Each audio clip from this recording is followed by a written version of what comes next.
ನಮಸ್ಕಾರ. ಭೈರವಿ ಆಸ್ಟ್ರೋದಲ್ಲಿ ಇರುವಂತಹ ವಿಶೇಷವಾಗಿರುವಂತದ್ದು ಏನು ಅಂತಂದ್ರೆ, ನಾವು ಜ್ಯೋತಿಷ್ಯದ ಗ್ರಂಥಗಳಲ್ಲಿರುವಂತಹ ವಿಚಾರಗಳನ್ನು ಮಾತ್ರ ಮಾತಾಡ್ತೀವಿ. ಇಲ್ಲಿ ನಮ್ಮಲ್ಲಿ ಏನಾಗಿದೆ, ಒಂದು ಸಮಸ್ಯೆ ಬಂದ್ರೆ ಒಂದು ಪೇಪರ್ ಅಲ್ಲಿ ನಿಮ್ ಸಮಸ್ಯೆ ಬರೋದು ಸುಟ್ಟಾಕಿ ಅಂತ ಹೇಳೋದು ಪರಿಹಾರ, ನಿಮ್ ಮೊಬೈಲ್ ನಂಬರ್ ಚೇಂಜ್ ಮಾಡ್ಕೊಳ್ಳಿ ಅಂತ ಹೇಳೋದು, ನೀವು ಈ ತರ ಕಲರ್ ಬಟ್ಟೆ ಹಾಕೊಳ್ಳಿ ಅಂತ ಹೇಳೋದು, ಈ ತರ ಪರಿಹಾರಗಳನ್ನ, ಈ ತರ ಜ್ಯೋತಿಷ್ಯವನ್ನ ನಾವು ಹೇಳಲ್ಲ. ಯಾಕೆಂತಂದ್ರೆ ನ್ಯೂಮರಾಲಜಿ ಆಗಿರ್ಬೋದು, ಟ್ಯಾರೋಟ್ ಕಾರ್ಡ್ ಆಗಿರ್ಬೋದು, ಅಥವಾ ಈಗೆಲ್ಲ ಬ್ಲಡ್ ಗ್ರೂಪ್ ಮೇಲೆ ಜ್ಯೋತಿಷ ಹೇಳಕ್ ಸ್ಟಾರ್ಟ್ ಮಾಡಿದ್ದಾರೆ. ಇದ್ಯಾವುದು ಕೂಡ ಬೃಹತ್ ಪರಾಶರ ಹೋರ ಶಾಸ್ತ್ರದಲ್ಲಿ ಇಲ್ಲ.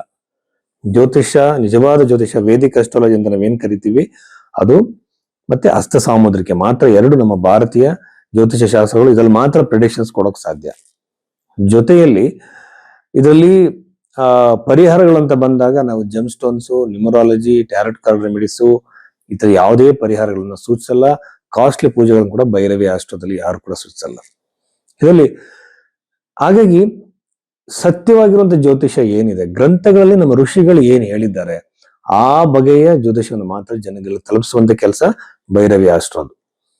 ನಮ್ಮಲ್ಲಿ ಏನಾಗಿದೆ, ಬಾಯಿಗೆ ಬಂದಂತ ಜ್ಯೋತಿಷನ ಹೇಳ್ತಿದ್ದಾರೆ. ಜ್ಯೋತಿಷದ ಬಗ್ಗೆ ಜನಗಳಿಗೆ ಒಂದ್ ರೀತಿ ಹೇಗಾಗಿದೆ ಅಂದ್ರೆ ಒಂದು ಕಾಮಿಡಿ ಕ್ರಿಯೇಟ್ ಆಗಿದೆ. ಸೊ ಜ್ಯೋತಿಷ ಬಹಳ ಸೀರಿಯಸ್ ಆಗಿರುವಂತ ವಿಚಾರ. ಕರ್ಮದ ಅನುಸಾರವಾಗಿ ಮನುಷ್ಯ ಟೆಂಡೆನ್ಸೀಸ್ಗಳನ್ನ ಪಡ್ಕೊಳ್ತಾನೆ. ಆ ವ್ಯಕ್ತಿತ್ವ ಆ ದಶೆಗಳು ಬಂದಾಗ ಅದು ಎಕ್ಸ್ಪ್ರೆಸ್ ಆಗ್ತಾ ಹೋಗುತ್ತೆ. ತಾನು ಮಾಡಿದ ಕರ್ಮ ತಾನು ಅನುಭವಿಸ್ಬೇಕು. ಯಾಕಂದ್ರೆ ಆತ್ಮ ಒಂದು ಒಂದು ಒಂದು ಹಂತಕ್ಕೆ ತಲುಪಬೇಕು ಅಂತಂದ್ರೆ ಅದು ಎವಾಲ್ವ್ ಆಗ್ಬೇಕಾಗತ್ತೆ, ವಿಕಾಸವಾಗ್ಬೇಕಾಗತ್ತೆ. ದೊಡ್ಡ ಕಾನ್ಸೆಪ್ಟ್ ಇದೆ. ಇದು ತುಂಬಾ ಕಾಮಿಡಿಯಾಗಿ ಮಾಡಿದ್ದಾರೆ. ಸೊ ಜನಗಳಿಗೆ ಸತ್ಯದ ಜ್ಯೋತಿಷ್ಯ ಗೊತ್ತಾಗ್ಲಿ ಅಂತ ಹೇಳಿ ಭೈರವಿ ಆಸ್ಟ್ರದ ಮುಖ್ಯ ಉದ್ದೇಶ. ಆ ಬಗೆಯಲ್ಲಿ ಜ್ಯೋತಿಷ್ಯ ನೋಡ್ಬೇಕು ಅಂದ್ರೆ ನಿಮ್ಮ ಹಸ್ತ ಸಾಮುದ್ರಕ್ಕೆ ಜಾತಕ ಎರಡನ್ನು ಮ್ಯಾಚ್ ಮಾಡಿ, ಎರಡನ್ನು ಕಂಬೈನ್ ಮಾಡಿ ನಿಮಗೆ ಭವಿಷ್ಯವನ್ನು ಹೇಳಲಾಗುತ್ತೆ. ಆಗ ನಮ್ಮ ಪ್ರೆಡಿಕ್ಷನ್ ಅಕ್ಯುರೇಟ್ ಆಗುತ್ತೆ. ಯಾಕೆಂತಂದ್ರೆ ಒಂದೊಂದ್ಸಲ ಬರ್ತ್ ಟೈಮು, ಬರ್ತ್ ಡೇಟ್ ಸರಿಯಾಗಿರಲ್ಲ. ಹಾಗಾಗಿ ಹಸ್ತರೇಖೆಗಳನ್ನ ಮ್ಯಾಚ್ ಮಾಡಿದಾಗ ನಮಗೆ ಕೆಲವಾರು ವಿಚಾರಗಳು ಸ್ಪಷ್ಟವಾಗಿ ಹೇಳ್ಬೋದು. ಸೊ ಈ ಬಗೆಯ ಕನ್ಸಲ್ಟೇಷನ್ಗೆ ನೀವು ಭೈರವಿ ಆಸ್ಟ್ರೋನ ಸಂಪರ್ಕಿಸಿ, ನಿಮ್ಮ ಹಸ್ತದ ಫೋಟೋಗಳನ್ನ, ನಿಮ್ಮ ಜಾತಕವನ್ನ ಕಳಿಸಿ ವಿಶ್ಲೇಷಣೆ ಮಾಡಲಾಗುತ್ತೆ. ವೃಶ್ಚಿಕ ರಾಶಿ 2026 ಜುಲೈ ತಿಂಗಳ ಈ ವಾರ ಫಲದಲ್ಲಿ ವೃಶ್ಚಿಕ ರಾಶಿಯಲ್ಲಿ ಜನಿಸಿದಂತವರಿಗೆ ಹೇಳೋದಾದ್ರೆ, ರಾಶಿಯಿಂದ ಸಪ್ತಮ ಭಾವದಲ್ಲಿ ಷಷ್ಠಾಧಿಪತಿ ಸಪ್ತಮದಲ್ಲಿರುವಂತದ್ದು ವೃಶ್ಚಿಕ ರಾಶಿಯವರಿಗೆ ಜೀವನದಲ್ಲಿ, ವೈವಾಹಿಕ ಜೀವನದಲ್ಲಿ ಕಿರಿಕಿರಿಗಳು, ಜಗಳಗಳು ಕ್ರಿಯೇಟ್ ಆಗುತ್ತೆ. ನಾನಾ ತರದ ಟೆನ್ಷನ್ಗಳು ಕ್ರಿಯೇಟ್ ಆಗುತ್ತೆ. ಮಿಸ್ಅಂಡರ್ಸ್ಟ್ಯಾಂಡಿಂಗ್ಗಳು, ದೂರ ಆಗುವಂಥದ್ದು, ಒಡಕು ಮೂಡುವಂಥದ್ದು, ಸೆಪರೇಟ್ ಆಗುವಂಥದ್ದು, ಈ ಎಲ್ಲ ಸಾಧ್ಯತೆಗಳಿರುತ್ತೆ. ನಿಮ್ಮ ಮಾತಿಂದ, ನಿಮ್ಮ ಕಮ್ಯುನಿಕೇಶನ್ ಇಂದ ಚೇಂಜ್ ಮಾಡ್ಕೊಳ್ಳಿ. ತುಂಬಾ ಜನ ಕೇಳ್ತಿರ್ತಾರೆ, ಸರ್ ಈಗ ಗ್ರಹಗಳೆಲ್ಲ ನಿರ್ಧಾರ ಮಾಡಿದ್ರೆ ನಮ್ಮ ಕೈಲಿ ಏನು ಇಲ್ವಾ ಅಂತೇಳಿ. ಖಂಡಿತವಾಗ್ಲೂ ಇದೆ. ಫ್ರೀ ವಿಲ್ ಅಂತ ನಾವೇನ್ ಹೇಳ್ತೀವಿ, ನಮಗೆ ಆಗಿರುವಂತಹ ಶಕ್ತಿ, ನಮ್ಮ ಡೆಸ್ಟಿನಿಯನ್ನ, ನಮ್ಮ ಹಣೆ ಬರವನ್ನ ಬದಲಾವಣೆ ಮಾಡುವ ಶಕ್ತಿ ನಮಗೆ ದೇವರು ಕೊಟ್ಟಿದ್ದಾನೆ. ಗ್ರಹಗಳು ನಮ್ಮ ಮೀರಿ ನಾವು ಹೋಗ್ಬೋದು. ಅದು ಬೇಕಾದ್ರೆ ಮನಃಶಕ್ತಿನ ಬೆಳೆಸ್ಕೋಬೇಕು, ಸೆಲ್ಫ್ ಕಂಟ್ರೋಲ್ ಅನ್ನು ಬೆಳೆಸ್ಕೋಬೇಕಾಗುತ್ತೆ. ಅದನ್ನ ಬೆಳೆಸ್ಕೊಂಡಾಗ ಯಾವುದೇ ಜಗಳವನ್ನ ಮುಂದೆ ಭವಿಷ್ಯದಲ್ಲಿ ನಡಿಬೇಕಾಗಿರುವಂತಹ ದೊಡ್ಡ ಪ್ರಮಾಣದ ಜಗಳಗಳನ್ನ ಕಡಿಮೆ ಮಾಡಬಹುದು, ದೊಡ್ಡ ನಷ್ಟಗಳನ್ನ ನಾವು ಕಡಿಮೆ ಮಾಡ್ಕೋಬಹುದು. ಹಾಗಾಗಿ ಜ್ಯೋತಿಷ್ಯ ಇದೆ, ಅದನ್ನ ನಾವು ಉಪಯೋಗಿಸ್ಕೋಬೇಕು. ವೈವಾಹಿಕ ಜೀವನದಲ್ಲಿ ಬರೋ ಕಿರಿಕಿರಿಗಳನ್ನ ನೀವು ಸಮಾಧಾನವಾಗಿ ಬಗೆಹರಿಸ್ಕೊಂಡ್ರೆ ಅದು ಎಕ್ಸ್ಟ್ರೀಮ್ ಲೆವೆಲ್ ಖಂಡಿತವಾಗ್ಲೂ ಹೋಗಲ್ಲ.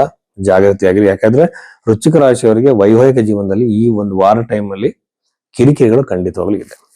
ಯಾವ ತರದಲ್ಲಿ ಬೇಕಾದ್ರೂ ಆಗಿರ್ಬೋದು. ಷಷ್ಠ ಭಾವದಲ್ಲಿ ರಾಹು ಇರೋದ್ರಿಂದ ಹಳೆಯ ರಿಪೇರಿ ಆಗದಿರುವಂತಹ ವಸ್ತುಗಳು, ವೆಹಿಕಲ್ಗಳು, ವಾಸ್ತು ಸಮಸ್ಯೆ ದೋಷಗಳಿರುವಂತಹ ಮನೆಗಳು, ನೆಗೆಟಿವ್ ಎನರ್ಜಿ ಇರುವಂತಹ ಮನೆಗಳು ನಿಮಗೆ ಸಿಗೋ ಸಾಧ್ಯತೆ ಇರುತ್ತೆ.